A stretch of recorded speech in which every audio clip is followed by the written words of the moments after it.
Hello, I'm Sunny. The word of today is 找. In this video, I will teach you how to pronounce it, how to write it, and how to use it.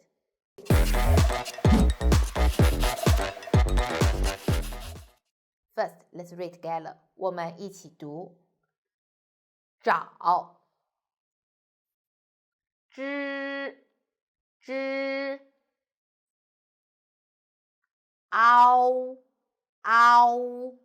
together 招 very good. Now 招 is first tone. Now let's go to third tone. 找 very good. 找 very good. Now let's write it. 我们一起写。横竖钩提横斜钩撇点。找 means look for. I'm looking for my pen. 我正在找我的笔。I'm looking for my books. 我正在找我的书。